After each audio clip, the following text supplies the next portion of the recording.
Many South Africans recognize the opening of Parliament for its pomp and ceremony. But how many know its true significance regarding the all-important State of the Nation address? I just know that there's the State of the Nation's address in Cape Town next week. What else do you know about the State of the Nation? Nothing much. That's about it. That's all I know, that they dress up and they go to Parliament and they walk on the red carpet. That's it, yeah. This large billboard in Sandton, Johannesburg informs the country about the President's speech on the 9th of February. Yet we were hard-pressed to find somebody that was aware of the event. Good day, ma'am. Have you ever heard of the State of the Nation address? No, not at all. Why? I don't know. I haven't even seen it on TV or anything, I suppose, because we get home from work late and you don't have time to watch it. I'm not so much into politics and all these governmental stuff. Yeah, just not my thing. I let my dad watch it and he'll tell me about it if he feels like it.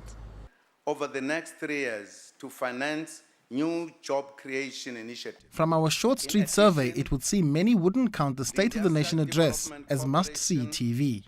Yes, it's not going to be prime-time entertainment, but politically and socioeconomically incredibly important. Professor Susan Boyson of Wits University in Johannesburg is one of the country's top political commentators. She believes the State of the Nation address is something ordinary South Africans actively look forward to. I think everyday South Africans really sit up and they take note, because this is the time of the year when we get accountability, very public accountability, when we see the top political figure in the country grovel and try to explain why did things not quite happen as we had anticipated the previous year. Another political pundit sympathizes with the sentiment that perhaps South Africans are somewhat politics weary. Ralph Mateja is perhaps one of the younger commentators with his ear closer to the streets. On a first glance, you can say that ordinary South Africans, they're pretty much bored with politics. I mean, they hear the same thing. There are so many different forums. I mean, a few weeks ago, there was the January 8th statement. Why is the State of Nation going to be different? In a week's time or a few weeks' time, there will be the budget.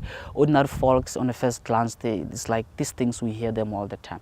But I think if we take a note at what's going on in the social media, Facebook and Twitter, you realize that there is a renewed interest in politics among South Africans.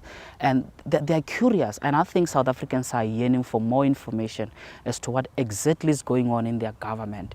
And I think what needs to be done is to provide them with that information, to give them that content, although it is important to communicate with them in the language that they understand. Social media such as Twitter present an avenue for people to say what they really think. It's also a great way of knowing what everybody else is talking about.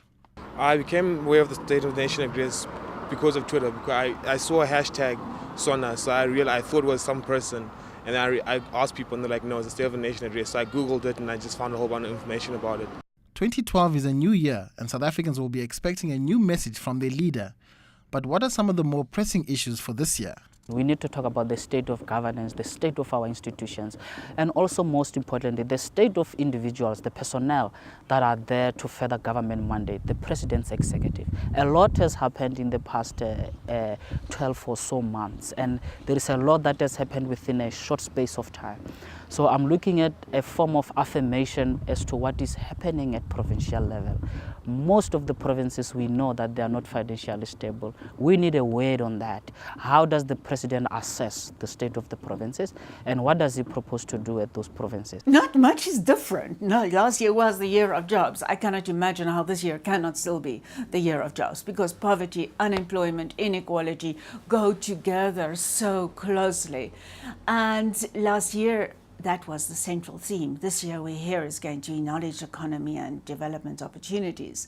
But nobody can steer away from jobs, jobs, jobs. The president in the speech will have to find a very serious and a very persuasive way to deal with it. Ralph Mateja believes the tone of the address should speak to every South African in a way that inspires trust. For me, it's not about actually coming up with solutions today, but it's about creating that environment of confidence. That is what the State of Nation is about. It's when the president takes people into his confidence. And he needs to continue with that environment and allow South Africans to have an open conversation amidst our disagreement. For Susan Boyson, the State of the Nation address is an important barometer of the performance of the country's leader. It is probably the barometer, the annual barometer that we have of the president's performance.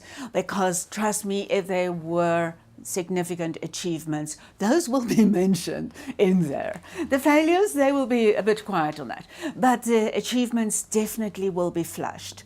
And if one just takes that as a benchmark, it gives a basis for comparison from year to year. After all is said and heard, have ordinary South Africans become aware of this address?